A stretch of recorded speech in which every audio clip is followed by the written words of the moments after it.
someone has gonorrhea, then there's an increased incidence of particularly chlamydia, but also syphilis. Those are big things that travel together.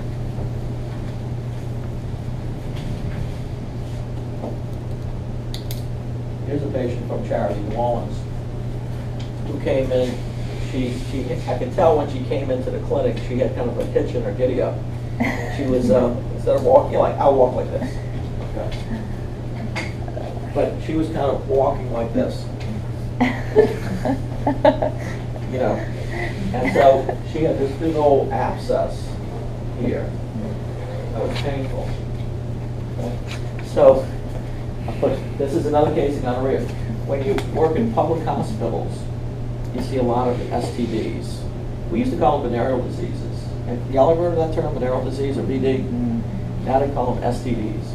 But put a needle in here and aspirated the pus, purulent material, and again, you do a gram stain. You culture it as well, but the gram stain gives you immediate inflammation. And she had, again, white blood cells with gram-negative beta-leukoxide, so we knew it immediately what we're dealing with. You know, and the truth is, you send a probe to check for chlamydia as well, but the antibiotics you use are going to be effective against both.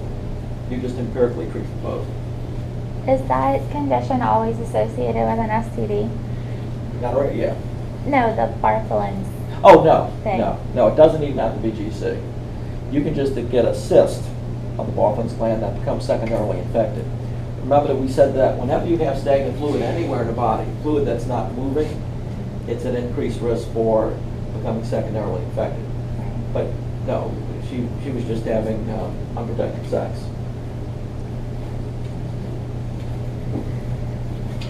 Did I tell y'all that I used to work in an STD clinic? Okay. And this was just when I was a resident. I was moonlighting. And in the beginning, I always compare it like this. At some point in time, like when people had like syphilis, gonorrhea, they'd be really upset. It's a reportable disease. So when someone has it, you have to report to the state. They're supposed to contact their partners so that everyone gets treated. So at one point when you told people that they had syphilis, gonorrhea, they would be really upset. Until then, herpes became more prevalent. And herpes can't be treated with a shot of penicillin. Herpes is kind of a lifelong thing you have to deal with. So when herpes came along and you told someone they had, let's say, gonorrhea, is that all? And you say, yeah, I don't have herpes. No. Thank you, doctor. They would be happy now with that because they were afraid of herpes. Then what came along? HIV? AIDS, yeah. I remember going down with a resident. I was doing a neurology rotation, and they called us downstairs about a suspected case of AIDS. And at the time, this was in the early 80s, I had never seen AIDS before, neither had the resident. So he said, I remember going down, and this was like a senior resident. He said, I wouldn't know AIDS if it struck me in the face. And so at the time, we had never seen an AIDS case before. Now, with time, we saw plenty of them. But that first time, like, it was something brand new. So then it reached a point where everyone was fearful of AIDS, of HIV. So then you told that same patient, listen, I have bad news, you have herpes. And then they would say, is that it? Meaning that now they were relieved that they didn't have AIDS. So times change. You know that syphilis and gonorrhea may have come back?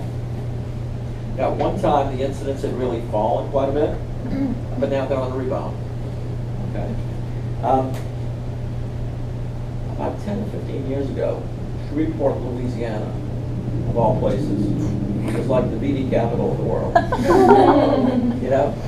It's funny that it's seldom that Louisiana or Mississippi, for that matter, are number one in anything. But when they are number one, it's always something that's not so good. That it would have been better if it was like number one in education. That would be great.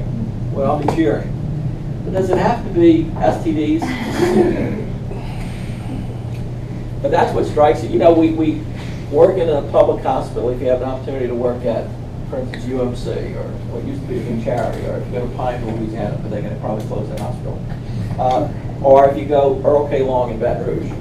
All these public hospitals, you see things that you probably wouldn't see in your neighborhood.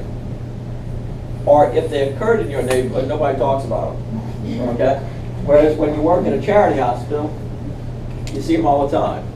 In fact, you almost become oblivious to them. Oh yeah, it's another case of DC. You know, it's not such a big deal. You see them so frequently. The benefit of training in a charity hospital is that you do see things that probably you wouldn't see at certain private hospitals. Public hospitals, you see a lot of lupus, okay? Whereas in private hospitals, you probably don't see quite as much lupus. And part of the reason is that it probably has a greater prevalence within the Black and Hispanic communities, the lower socioeconomic groups. You don't see it as much as whites. You know that lupus, by the way, tends to occur more in women than men. Okay, so let's do this. We've covered both male and female reproductive systems.